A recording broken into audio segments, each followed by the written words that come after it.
Hi, and welcome to another edition of GLP's 10 out of 10. And today we have with us Spike Brant.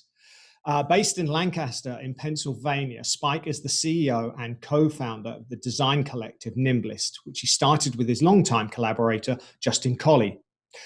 Spike began his lighting career back in 1979, primarily to avoid having to sing in a choir.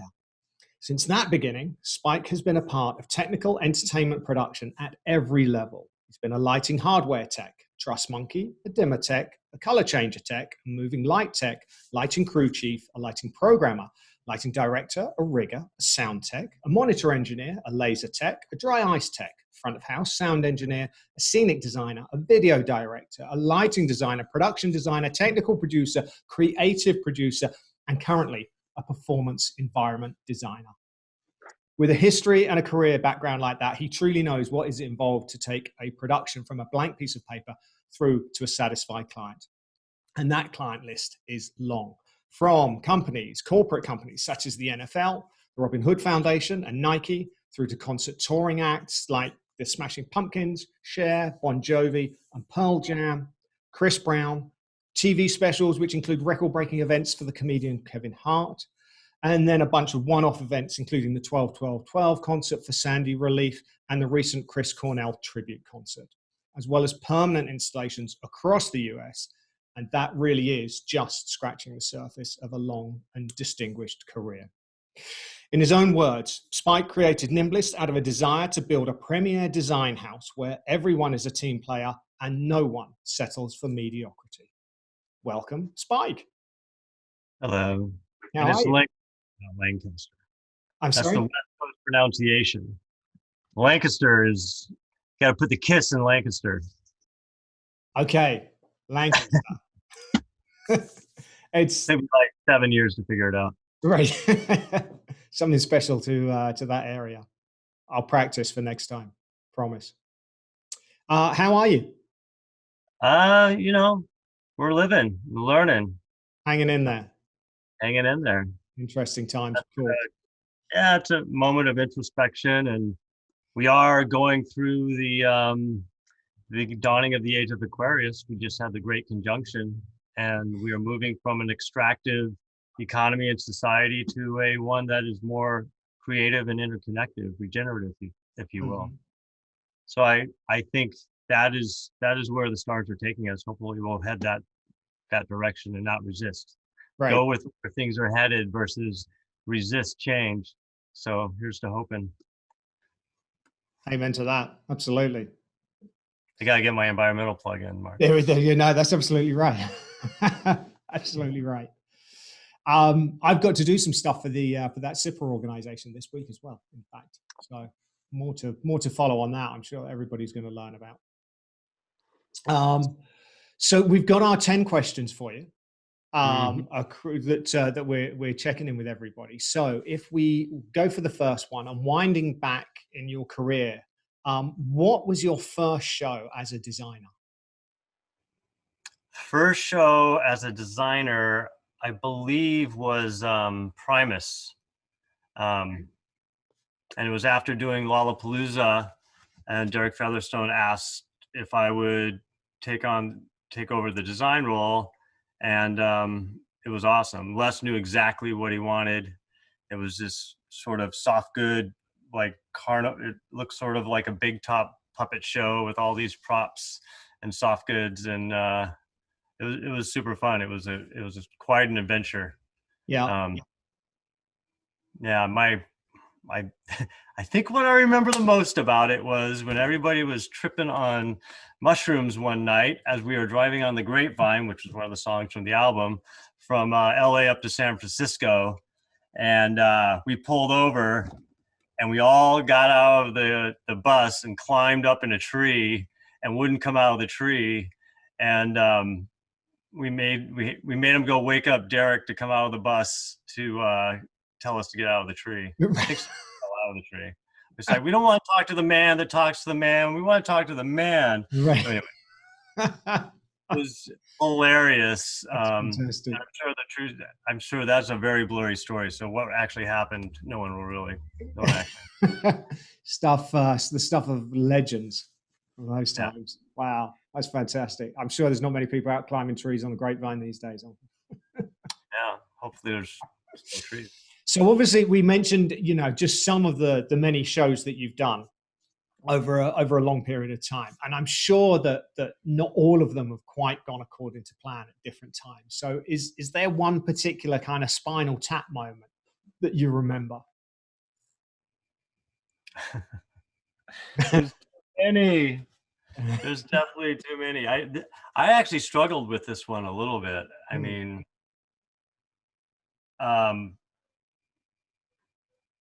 could write a book from all the. Some of them had nothing to do with me designing them, but they were definitely some crazy Spinal Tap moments. I do struggle with this. I think on Bon Jovi, one of the greatest one was, I mean, every freaking tour was a Spinal Tap moment because we were inventing something, and we had the one of the first, the V9 screen from Nocturne, right? Brand new product. It never worked. We couldn't get the screen to work. They were like, took it apart, added resistors, still couldn't get it to work, had to freaking have other whole nother screen brought in. It took like 2 weeks just to hash it out. I mean, it's crazy. And then on the one with all the moving, What About Now, right, where we had the hexes and all that movement, that thing broke so many times. It was crazy. It was just, yeah. And then it all locks up and you can't do anything about it. So there were, Bon Jovi, always the start of the tour was some level of Spinal Tap. Right. Every single one. But I guess that's, when you're obviously designing stuff to push the boundaries a bit and do something different, you're going to come up against challenges like that, I'm sure, when it hasn't been done before, right? Well, that's part of the fun. I mean, that's where all the, I guess, the adrenaline, right? That's the buzz. Yeah. That's the hit you want. You want to go do something that no one's ever done before. Right. Or, yeah. That's exciting when you're inventing new machines. I mean, that's what's so great about working with Tate. It's like a challenge. Can we come up with something you can't actually build? Game out of Davis and I play. Try and knock them off their perch, but I guess they keep delivering time after time. Yeah, at the end of the day, they definitely have no peer. Yeah, that's true. That's true. Over your career, what would you say is the best piece of advice that anyone's ever given you? Oh, I got this one. So I want to say, take the compliment. As someone that's always trying to improve things and make them better, the show's over and you've got your list of 10 things that you wanted to improve and everyone's telling you how great it is.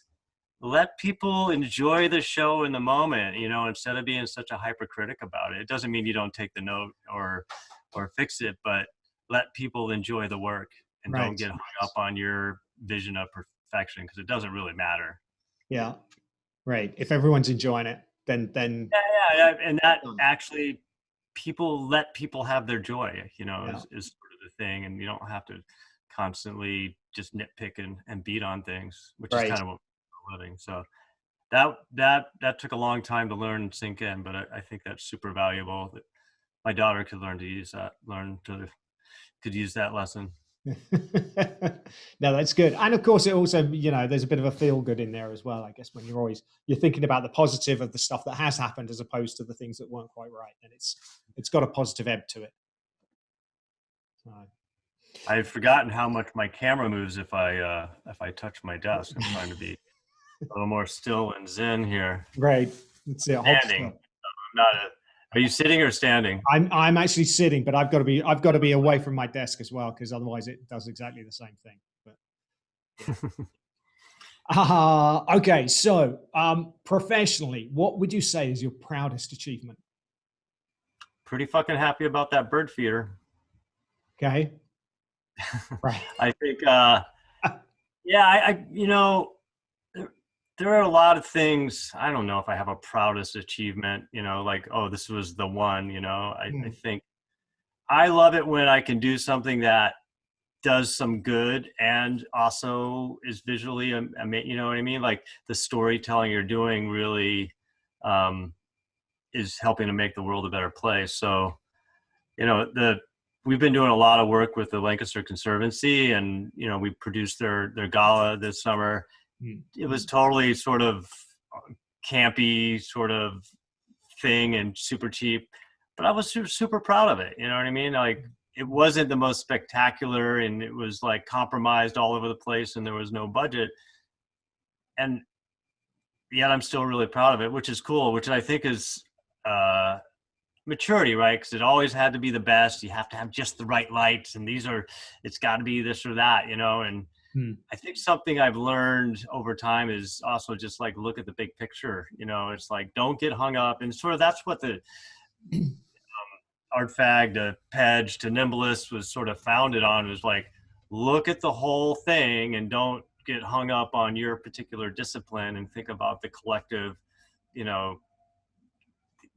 The sum of the parts is great.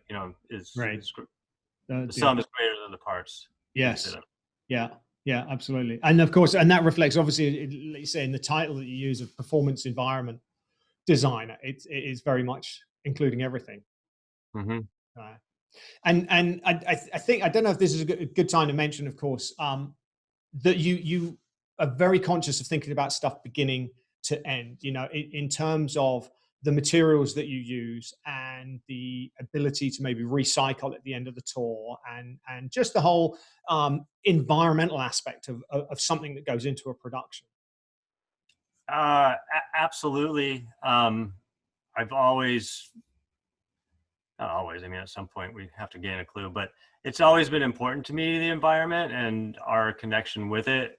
One thing I did actually way back in the day with Bon Jovi in 2000 is I had to calculate the offsets for the tour.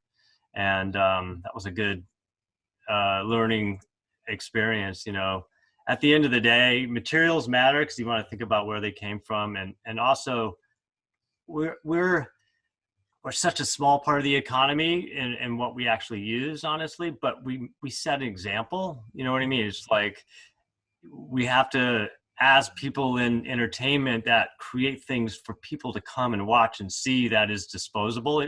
The world goes on without us. It's a shitty world without us, but it does go on, right? So I think part of our responsibility is in the performance and the experiences we give, we do it in a way that is, and I'm not going to say sustainable, it considers people, planet, and profit, right? You got to think about all those things. And so profit is important because you can't sustain without profit, but you have to make sure you're taking care of the planet and the people too. That's true. That's very true. Yeah, that's right. And it's brilliant to see. And we've seen it. I know you mentioned also in some of your productions in the past, with Bon Jovi, obviously a massive globally touring act who, of course, consume a lot with airplanes and trucks and things like that. But some of the designs that you've done, I remember the one was very kind of fabric based, so it would pack down, really small, really tight, and then be able to go around the world a lot easier than massive metal structures or steel structures. Right. I mean, the Hexes it was a big ass show. You know what I mean? It was not, I wouldn't call it a small show. There were big heavy machines underneath the twin wall with fabric stretched on it, which it was absolutely genius solution to doing it, making it out of in that manner, and definitely clever. Yes. Yeah. So when transportation costs, that's the biggest sort of carbon footprint of all this. Yeah, it's got to be. I think got to be on every kind of touring show like that. Yeah. It's difficult, as you said. You've got to try and find that balance between all the different stakeholders. So, when you're away from being out on shows and being on site at all, what do you normally do in your downtime? Downtime, right? Should I look it up for you? No, it's been lots of downtime. I had actually planned a sabbatical for this year, Hmm. starting in the summer. That was sort of, I guess I kind of got a sabbatical. It wasn't exactly what I had in mind. But, I grew up on the West Coast, so the East Coast has been a little bit of a struggle for me to get outdoors. But I discovered, boating, kayaking here in all the little streams around Lancaster, and that's been sort of a way to sort of you're floating, you're changing, you're moving into another dimension of time, Mm. and that's been a way to sort of connect with nature. That you go out west, it's so freaking big, and the magic of nature to me is by insignificance, is like you're in this scale of this environment, this interconnected ecosystem, Mm. and your insignificance is what brings me joy and power, and how small a piece I am of this larger world. When Right. you get in the built environment, that's all this one species that it's created this, and there's all the other species are either served on a plate, or have been, they're being poisoned and killed and removed and, shunted out of the way for the one dominant species. So Mm.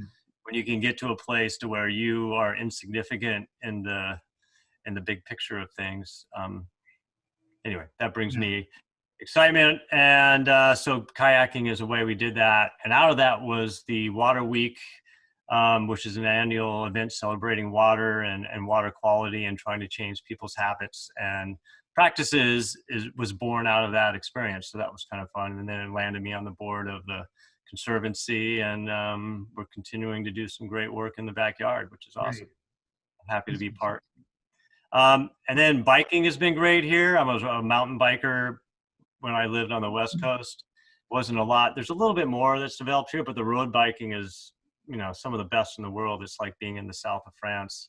And so, I get on my bike and ride 25, 30 miles down. I like the Southern County, which is a lot more hills and trees and water, versus sort of in the up north by Lidditz, or out west is more flatland and farmland. Um, Right. so Get a bit of terrain it's to. been fantastic. I'm not super fast, but they're awesome, awesome fun rides to do, and just super early in the morning, and just feeling the world be alive, and it's great. Right. Yeah. As it all wakes up. That's brilliant and completely different to the work environment. So it must be, yeah, as you say. And the other thing I would say in my Lancaster County pitch is community.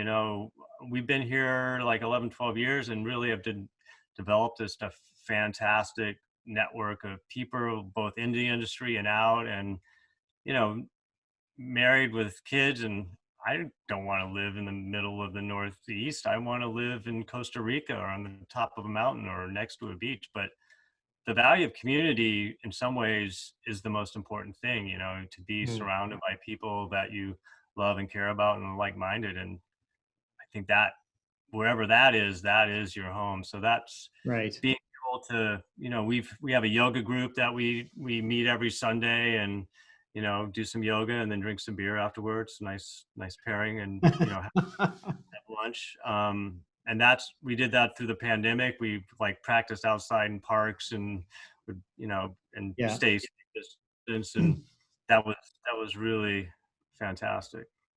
That's brilliant. There you go. That's a, that's a nice finding the right And zen. I made a little sourdough. It's pretty good. Right. I was gonna say, who hasn't tried making bread of one sort or another over the pandemic? Well, I went for your pain au levain, right? The classic French sourdough, and used the stiff levain from which is like, it's almost like a really thick dough, and versus more of a liquid levain, and it's Right. the old school traditional style. And it took a long time, but it was fun to get it perfected. And my friend Keely, of course, I call her. She, of course, upped me by 10 levels, is making 9 different kinds of bread. I'm making like focus on one thing and do it really well, which is the opposite of what I do in work.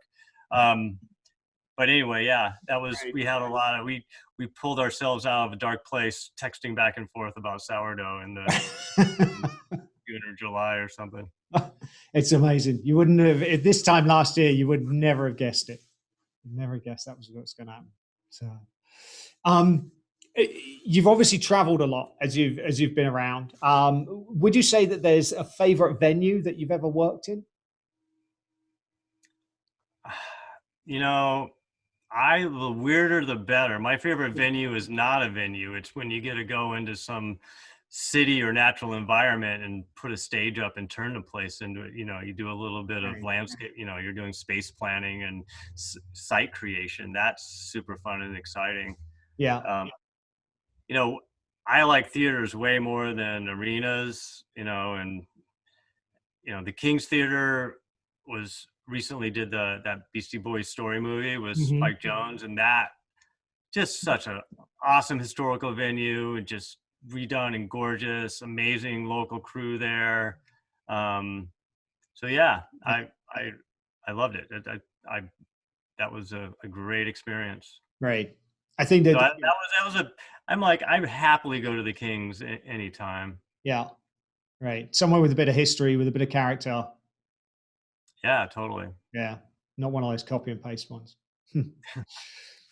Musically, obviously, as we've been mentioning, there's been various forms of lockdown and quarantine and everything like that. But musically, if you could only have one artist or one album that you were able to kind of keep with you, who would that be? I would just have my Spotify. It'd be fine. Right. What's on your playlist then? Well, I'm a big fan of my Discover Weekly, but Sudan Archives, you know her out of I can't remember her original name. She's out of LA. She Okay. plays violin. It's sort of this jazzy hip hop violin style. She's amazing. Right. Yeah. Um, so that I was psyched to go see her in concert, and I don't go to hardly any shows at all without a paycheck, and so that canceled. So that was sort of a marker in the pandemic. Right. Yeah, it's awesome music. Yeah. Soul Jazz Orchestra. It's kind of a Afro-Cuban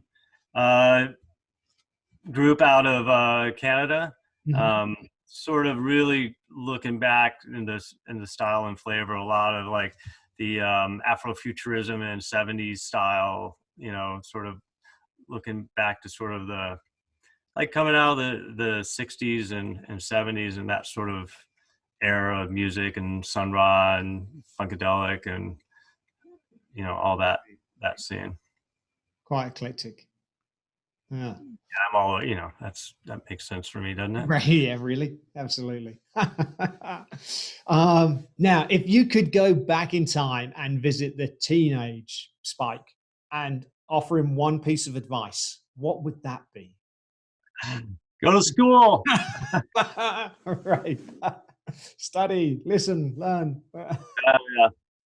I mean, time goes by so fast, and I wouldn't trade my life experience and for anything. I think I never went to school.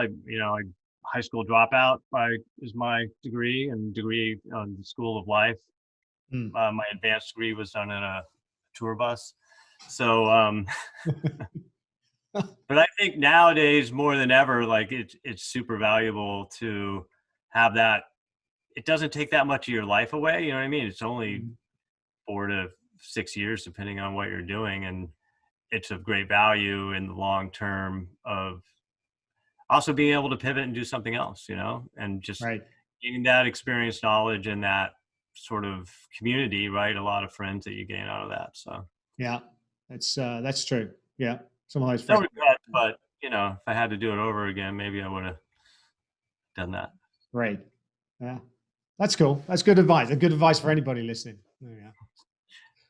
If we're catching the kids early. I don't know if it was 10 years in or 15 or whatever, I like became obsessed to become a DP, right? I wanted to move into film. About it. I wasn't willing to like go back to zero, like go back to making jack shit and like struggle and go all the way through again, right? It's like, man, that was a lot of hard work to get here. Right. That was 25 years ago, Things might be different. Yeah. Now, if you were able to have the opportunity to sit down with one person for a cup of coffee, and a conversation, either living or dead, who would that be? That's a big bucket of people. Yeah. So many. Um, I'm currently this isn't fair because it's not like it's hard to pick one, but I am currently obsessed with regenerative farming and the power and possibility of sort of transforming our planet very, very quickly, because there's millions and millions of hands touching the soil already. So it's about changing practices on something we already do. So Robert Rodale is the founder of the Rodale Institute, which they developed the original organic standard and now have developed the new regenerative organic standard, and was just an amazing pioneer and visionary and sort of the thinking about living soil and sort of the biophilic communities, which, you know what biophilic means? No, go on. So it's the idea of biophilic design is where you're always having a consideration for the natural world and natural processes and how you design and create things, from, you know, from laying out cities to even like just in all processes. So very much in the spirit of like regenerative. So like there's a place outside of Atlanta called Serenbe, which is this intentional community of about 4,000 acres. And so they've just created the Biophilic Institute. And I think it's the Atlanta Museum of Design is doing some installations around that. But really interesting stuff, you know, about, you know, we are all part of one. This is one ecosystem on one planet. It's all interconnected, and the more people start to understand that everything we have, all of our wealth, all of the physical objects came from the natural world, and we are so dependent on all these other species and practices and processes that have given us all this wonderful wealth and comfortable life that we have, and it's now on us to preserve that and restore that. Right. Because, keep it all going. Keep it all going. What was the question again? Yeah, that's right. Long answer, but you're right. You know, obviously there's lots of talk from the various United Nations organizations and environmentalists and things like that, and then the scientists and so many people about how delicate the planet is right now, and how quickly, you know, something actually needs to be done about it, and people do need to start changing habits. Yeah, TikTok motherfuckers, we're out of time. There's not like, oh, I gotta go. Well, no, it's now or you know. Yeah. Our grandkids. The planet's gonna do what the planet's gonna do, and if we really want to fuck it up, it'll kill all of us and start over. So. Right. Yeah, that's right. We won't be around to see it. There you go. So Robert Rodale was the answer. Fantastic. There we go. Robert Rodale. If people want to Rodale Institute, check them out. Yeah, there we go. They have the new organic standard in partnership with Patagonia, Stroud, and I think Dr. Bronner's was even in the mix on it, but regenerative organic certified, right? ROC. So instead of organic certification, it's ROC, regenerative organic certification. There we go. Perfect. That's some look out for that in the future. It's coming, and it's, you know, organic is only part of the story. Yeah, it's true. Very true. Good thoughts, and good bedtime reading for everybody out there listening to and watching to go and study up on.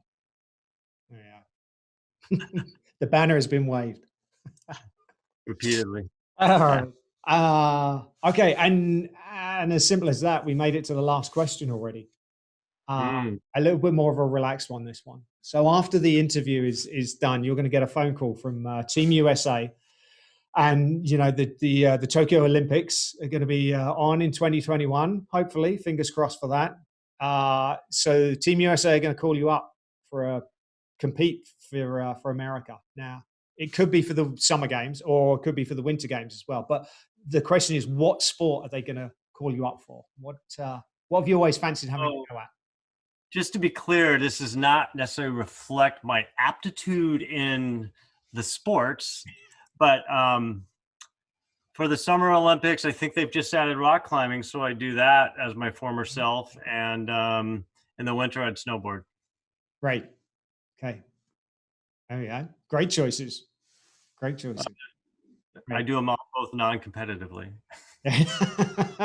But you're standing up, so you haven't broken any bones or anything, so you can't be that bad. Yeah. Right. Look at that, one complete spike. Spike, this has been fantastic. Thank you very much for finding some time for us.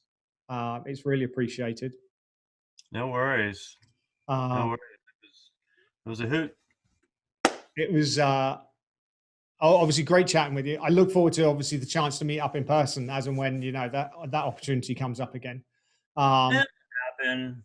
Yeah. I think we'll be able to take our mask off probably, in December next year. Let's hope so. Let's hope so before then. No. Have a wonderful start to the new year. And thanks again. Take care, Spike.